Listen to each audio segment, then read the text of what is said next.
Hello and welcome to another episode of Geared Toward Gear. My name is Sean and I'm so glad you're here. Thank you for joining me. Today we're looking at a knife that I'm really excited about. I've been kind of itching to get my hands on a deadbolt locking CRKT knife for a while now. And I finally have that opportunity thanks to CRKT for providing this to the pass around group. This is the Seismic. This was the first knife released from CRKT using that locking mechanism, which we will talk about. The knife itself, as well as the locking mechanism, were designed by Flavio Ikoma. And this is the model number 5401 Seismic, made in Taiwan. And it's pretty damn cool. It's big, it's heavy.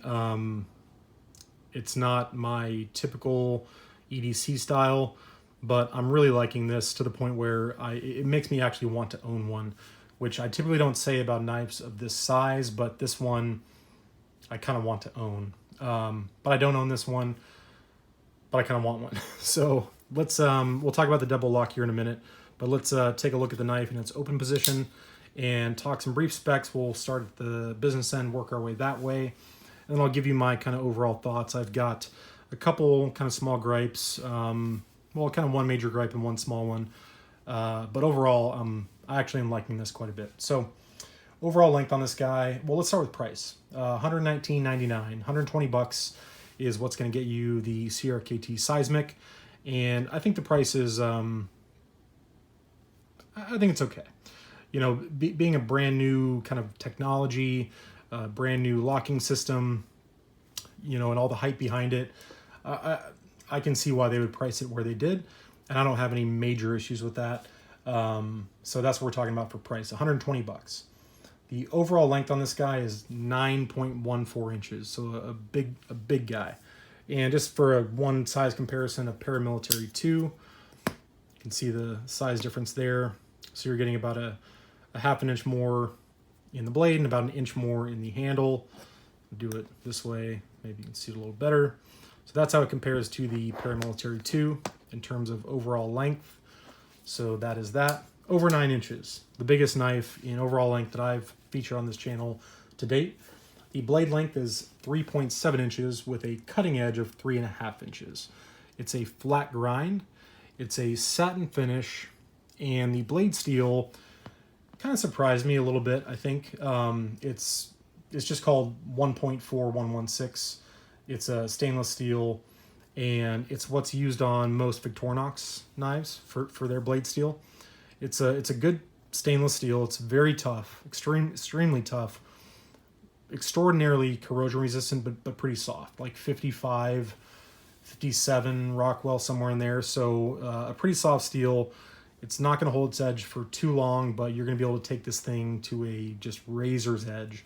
If you've ever owned a Victorinox or Sharpen one, you know how keen of an edge you can put on that blade.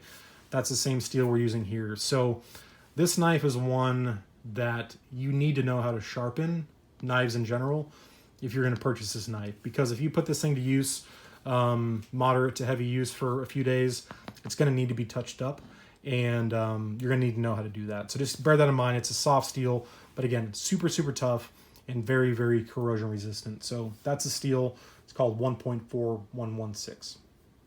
The handle length on this guy is going to be what is it? Almost 5.5 inches, like 5.45, I think. So a big handle. I've got extra large size hands, and there is plenty left over there on the butt end of the knife. So it's a big knife. It weighs in at over 6 ounces. It's 6.3, which is far heavier than anything that I would typically ever carry for EDC. Carrying this in my pocket every day for about 5 days. After like the second day, it became kind of a non-issue. I just kind of got used to it, but still not something I would probably EDC all the time. I mean, occasionally I throw it in my pocket, you know, maybe once a week, once a month. But it wouldn't be a daily carry for me just based on its size and weight for my preference. But if you like big knives, then this is definitely a good option. The edge is a plain edge, obviously. They do offer this in a black coated version with a partially serrated edge. So if you're into serrations, that is an option. It's configured for right and left-handed users, which is nice. So it's a flipper, so that's obviously ambidextrous, right or left. The pocket clip, which is a loop over, fairly deep ride clip, is reversible to the other side for you lefties. The only thing to consider for kind of it being ambidextrous is the deadbolt lock, in that you're just actuating it from the back side, and you just got to make sure your thumb's not in the way of the lock on this side, but you can still operate it left-handed just fine. So if you're a lefty and you want a big beefy folder, this is definitely an option. The pocket clip I actually really like. So it's small, like it's the size of like a Benchmade bug out clip on this big massive knife, but it's crazy secure. It goes in and out of the pocket really well. It's pretty thick, so it'll accommodate some larger material, but it's nested into the G10 and just has one screw, but it's nested in there, and you can see it on this side where that cutout is. So it's actually kind of captured in the actual handle scale. So it's going nowhere. It's a very, very secure pocket clip, and coming in and out of the pocket was not a problem. It was a breeze. So good on the pocket clip for sure. The kind of action we're talking here is IKBS bearings, which is pretty common on some CRKT knives. You can see the IKBS logo there. Of course, the model name, Ikoma design, and your patent number. CRKT tends to put a lot of stuff on their blades, which I don't prefer, but it is what it is. So it's running on bearings, very smooth and easy to flip. Again, you've got a big blade with a lot of mass to it. So once you overcome that detent, that mass really helps kind of just take it the rest of the way, and it locks up like a freaking bank vault. The deadbolt lock, I'm a believer. And again, one of the reasons why I wanted to get this in my hand, this thing is crazy strong, like nothing whatsoever in any direction. And I've seen videos and heard reports of people like hanging thousands of pounds, you know, from this thing and it holding up. So that's what we're looking at as far as the action is ball bearings. So super smooth, fun to play with. And I do like to fidget with my knives when I'm at the office, sitting at my desk, sitting on the couch. I like to play with my knives, so much so that I, at least once a week, and this happened today actually, I'll get a text message from my wife. She'll be somewhere else in the house, and she'll say, I'll give you $5 if you'll stop making that noise. And the noise she's talking about is usually something like this, right? It's just me opening and closing a knife over and over again, and it annoys the hell out of her. So I do like to fidget with my knives, and this is a great one for that, having that deadbolt, almost like a button lock, and a flipper. So really fun to play with. It does have thumb studs, so if you don't want to use a flipper, you've got a kind of cutout in the handle here where you can get your thumb in there, access that thumb stud, and open it that way, which works just fine. And those do double as your stop pins. So just crazy good lockup. And the way the deadbolt lock works, just to give you a quick visual, is you have two hardened steel pins, and those pins are going to be right there and right there. And those pins actually run through the liner. The top pin runs through the first liner, the tang of the blade, and the second liner. The bottom pin runs through the first liner and the tang of the blade, but not through the second liner. So you'd have to completely shear off two hardened steel pins in order to make this lock fail. So super, super strong. I think my buddy over at Woodland Tactical might like to get his hands on one of these and beat it to death and see what it could take. Because I think this could take quite a beating. Again, that edge is going to get dull pretty quickly if you abuse it, but it'll sharpen up quite fast, being a softer steel. So action is great, lockup is fantastic, fun to play with. All good things to say about the blade, the action, and the lockup. The handle is G10, which I'm fine with. My problem is the way they kind of contoured it. I think they should have just done it a little differently. Specifically what I mean is in this area right here, you've kind of got this channel, and then where the G10 meets the liner, it's a 90-degree angle. There's no kind of roundness or chamfering on the G10. So when I bear down on this knife with my hand and squeeze really hard, I get a hot spot kind of across my fingers here and a little bit in my palm. And you can kind of see where my fingers were kind of just dug into that channel there. And it's not crazy comfortable. So with gloves, I think if you're going to really hard use this, you'd want to wear gloves.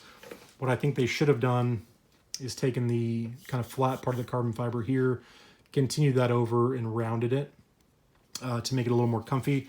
In EDC tasks, opening packages and letters and cutting paper, no issue at all. It's just when you kind of hammer fist grip it and just really bear down, I get hot spots across my my fingers there. So something to take note of. The other negative that I experienced when carrying this knife, in the right-handed tip-up orientation, when it's in your pocket, it sits like this, right? So you've got all this texturing on this aluminum backspacer, which is not terribly functional. I have big hands, and only a little bit of that texturing actually touches my palm. The rest is just kind of wasted. And when it's in the pocket, like this, when I go into my pocket to get chapstick or car keys or anything else, as I reach in past the knife, I just kept rubbing the side of my hand on this texturing, and it's not super comfortable. So I think that could just be smooth, frankly, because I don't think that texture is entirely necessary. And it's a little uncomfortable if you're going in and out of your pockets frequently, because I personally just kept rubbing the side of my hand across it, and didn't feel fantastic. So those are kind of my two gripes. Is the texturing on the backspacer just happens to land in such a way that when you carry it, it could be an issue. And then the G10 on the handle scales, I think, was just kind of poorly laid out, and could have been done better and contoured in such a way that it would be a little more comfortable, because it's just kind of sharp on these 90-degree transitions here. Other than that, it's a good knife, and I'm actually considering buying one because, again, it's just a cool knife. It's nice and beefy, got that really cool locking mechanism, fun to play with, and it's an innovative design. The locking mechanism is kind of new to the market, and I know CRKT is currently exploring and has already put this locking mechanism on some other knives, and I can appreciate engineering, mechanics specifically, and it's something I do a little bit in my job, and so I can certainly appreciate that and kind of the innovation that went into creating a brand new locking mechanism. It's always fun to see that. So yeah, it's an interesting knife. It performs really well, like I said, just in general EDC tasks. It did quite nicely. Again, this steel will take a razor's edge. It's got a flat grind, so this big fat blade just slices paper like butter. So no complaints with the performance, no complaints with the overall design. The materials I'm okay with. The price I'm hoping will come down a little bit with time, but overall I think my experience was positive. I would give it like a B, maybe a B minus for the texturing and hot spots that I got. But again, that's going to depend on your hand size and how you hold it, and so that's kind of my experience. Yours may vary a little bit, but overall, very pleased with it. Super fortunate to have been able to get my hands on it to try out the deadbolt lock and the Seismic in general. So thank you again, CRKT, for providing it. I'll be sending it off to somebody else here when I'm done. So that's it. Thank you guys all so much for watching. If you do own one of these, let me know in the comments what you think about it. If you carry it every day, I'd be interested to hear your thoughts if you've had one for a very long time. Because I only carried this every day for about a week and put kind of light to moderate use on it. Just, again, opening packages and my standard EDC stuff. I didn't go out of my way to beat on this thing because, again, I don't own it and it's going to go to somebody else when I'm done. So leave those comments down below. Check the links below also for hyperlinks to my social media accounts, Instagram, Facebook, all that fun stuff. And I'll see you on the next video. Thank you so much.